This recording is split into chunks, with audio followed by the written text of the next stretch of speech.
नमस्कार प्रिय बंधु त्राणकर्ता प्रभु जीशु ख्रीष्ट नाम रे आपण मानकु ए एपिसोड को स्वागत जनाए। प्रिय बंधु ए एपिसोड रे हम गोटे रोचक विषय देखा जाऊँ। प्रकाशित वाक्य 15 पर्व रे अग्नि मिश्रित काच सदृश एक समुद्र विषय लिखा जाए एवं प्रकाशित वाक्य 20 पर्व रे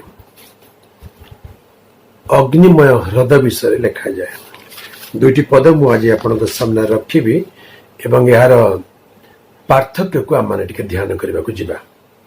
प्रकाशित वाक्य 15 पर्व 2 पदरे लिखा जाए। आउ मु देखिली जेपरी अग्नि मिश्रित गोटे काचमय समुद्र, पुणी जो माने पशु ताहार प्रतिमा और ताहार नामर संख्या उपरे विजयी हुई अछंती सेमाने ईश्वरंक बीणा धारण करी काचमय समुद्र तीर रे दंडायमान हुई अछंती। ये होची काचमय समुद्र तीर, अग्नि मिश्रित काचमय समुद्र तीर। एवं प्रकाशित वाक्य तार 19 पर्व 20 पद और 20 पर्व 14 पद पढ़ी दिए। एथिरे अग्निमय ह्रद विषय लिखा जाए। प्रथमे 19 पर्व 20 पद सेथिरे सेई पशु धरा पड़िला आउ जेउ भंड भाववादी ताहार साक्षात रे आश्चर्य कर्म सबु करी तो द्वारा पशुर मुद्रांक प्राप्त लोक माननकु ओ ताहार प्रतिमा पूजक माननकु भ्रांत करिथिला, से मध्य ताहार संगरे धरा पड़िला। सेमाने उभय जीवित अवस्था रे गंधक प्रज्वलित ह्रदरे निक्षिप्त हेले। प्रकाशित वाक्य 20 पर्व 14 पद तत्परे मृत्यु और पाताल को अग्निमय ह्रदरे पका गला। यही मृत्यु अर्थात अग्निमय ह्रद द्वितीय मृत्यु जहार नाम जीवन पुस्तक रे लेखा होइतिबार देखा न गला ताहाकू अग्निमय ह्रदरे पका गला।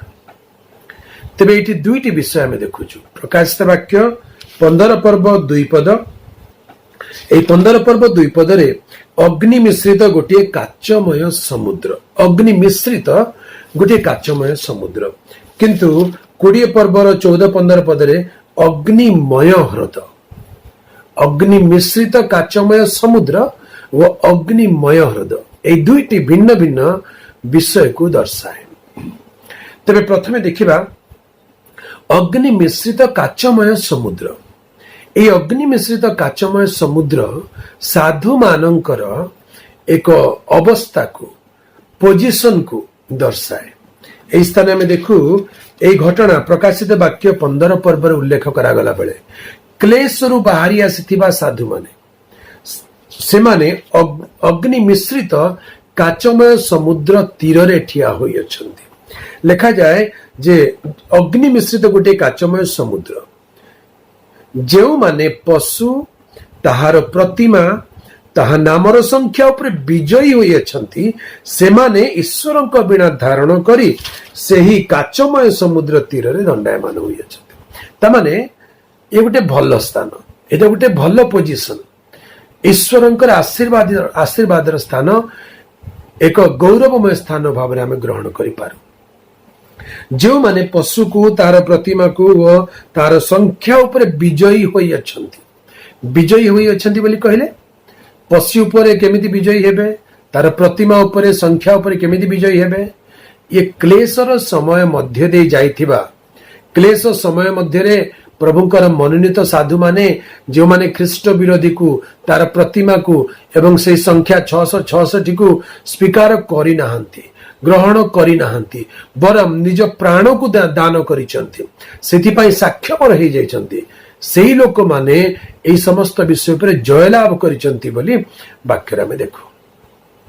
तेबे से माने अग्नि मिश्रित काचमय समुद्र तीर रे ईश्वरंक बीणा धारण करी दंडायमान होई अछंती।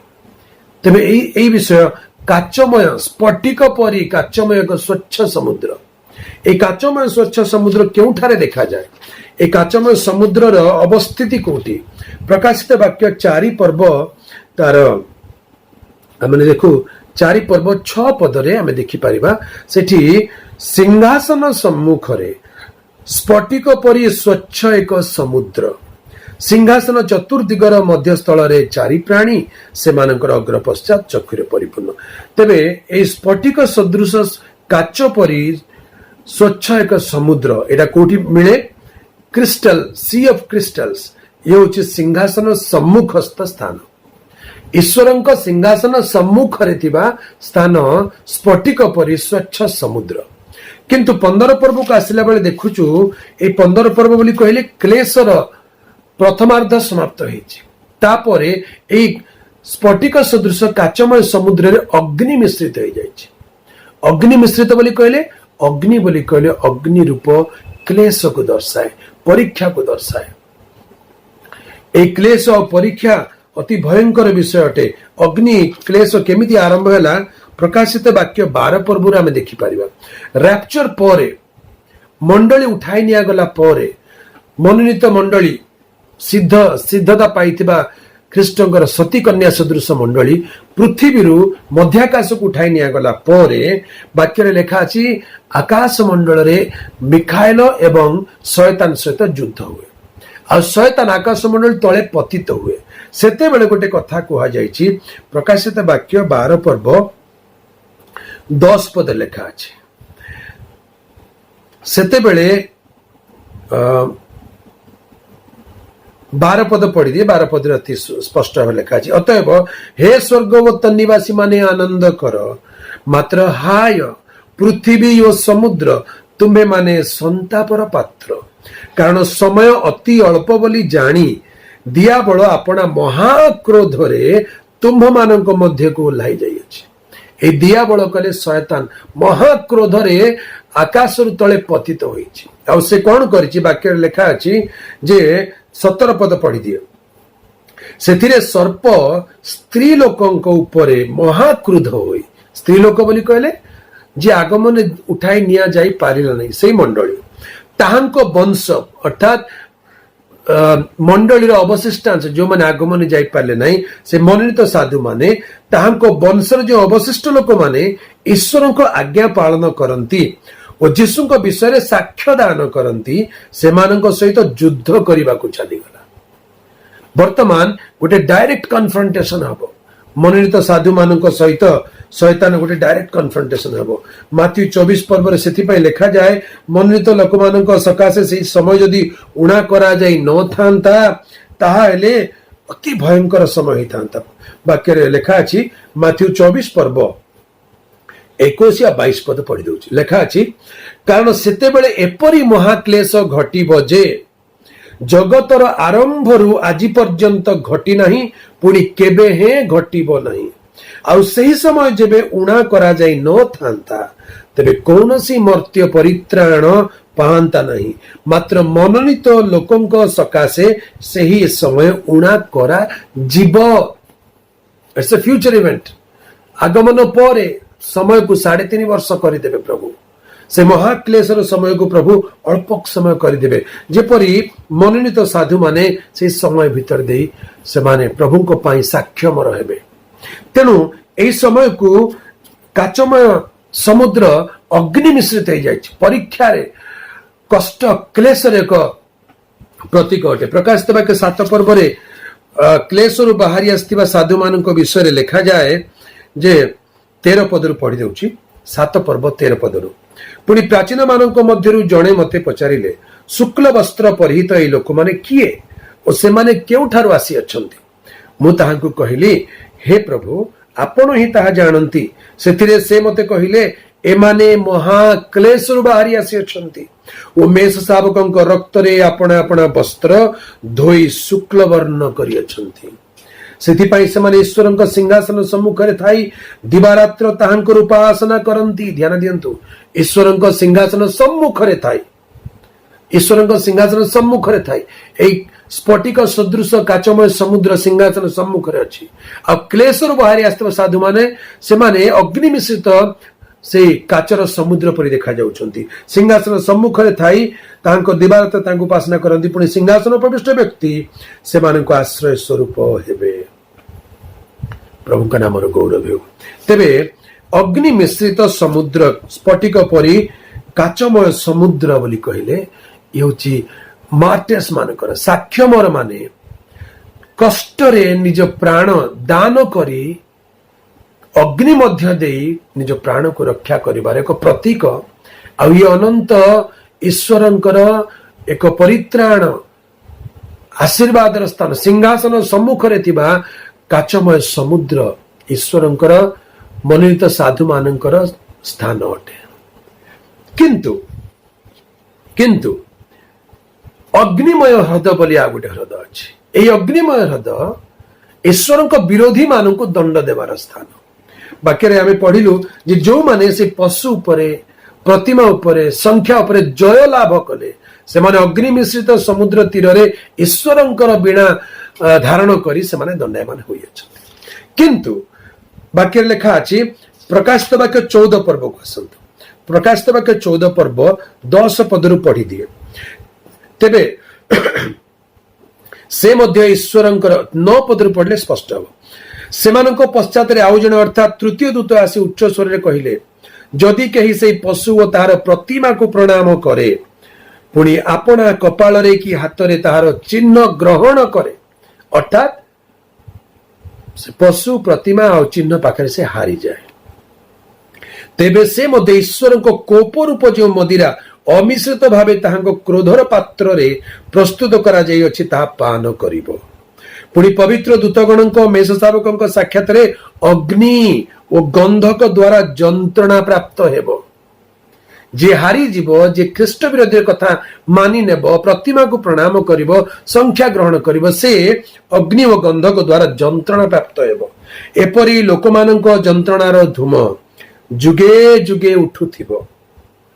जो माने पशु व तार प्रतिभा को प्रणाम करती पुणी ताहा नामर चिन्ह ग्रहण करती सेमानंकर दिवारात्र विश्राम नहीं। हालेलुया। किंतु 15 पर्व 2 पद देखंतु जे जो माने पशु तार प्रतिमा व ताहा नामर संख्या पर विजयी होई अछंती से माने ईश्वरंक बिना धारण करी सही काचमय समुद्र तीर रे दंडायमान होई अछंती। अग्नि मिश्रित समुद्र आउ अग्नि और गंधकमय ह्रद ए दुईटा भिन्न भिन्न स्थान जे विजयी हेबो जे ख्रीष्ट विरोधी अधीन हेबो नाही से काचमय अग्नि मिश्रित से काचर समुद्र तीर रे ईश्वर को बिना धारण कर दंडायमान हेबो। मात्र जे ख्रीष्ट विरोधी पशु को संख्या को ग्रहण करिवो प्रतिमा को प्रणाम करिवो से अग्नि और गंधक द्वारा जंत्रणा प्राप्त हेबो और ताहार लेखाची जंत्रणार धूम जुगे जुगे उठुथि। आगु को देखंतु आउ किए से अग्निमय हृदय को जीवे। प्रकाशित वाक्य 19 पर्व रे हम देखिले 20 पदरे सेथिरे से पशु धरा पड़िला समय आसुची ख्रीष्ट विरोधी धरा पड़िबो से धरा पड़िबो युद्ध रे हर्मेगदन युद्ध रे से धरा पड़िबो।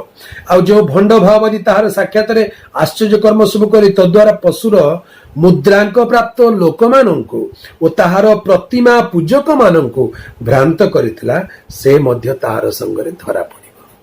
एमाने जीवंता धरा पड़िबे ख्रीष्ट विरोधी और भंड भाववादी को प्रभु जीवंता धरिबे से मध्य ताहार संगरे धरा पड़िला। से माने उभय जीवित अवस्था रे गंधक प्रज्वलित हृदय निक्षिप्त हेले। ख्रीष्ट विरोधी आ भंड भाववादी प्रथमे गंधक प्रज्वलित हृदय पका जिवे तापरे 20 पर्व तार 14-15 पद तत्परे मृत्यु और पाताल को अग्निमय हृदय पका गला। मृत्यु और पाताल अग्निमय हृदय पका जिवे। एई मृत्यु अर्थात अग्निमय हृदय द्वितीय मृत्यु ए अग्निमय हृदय ही द्वितीय मृत्यु अटे जहार नाम जीवन पुस्तक रे लेखा होइतिबार देखा न गला ताहाकू अग्निमय हृदय पका गला।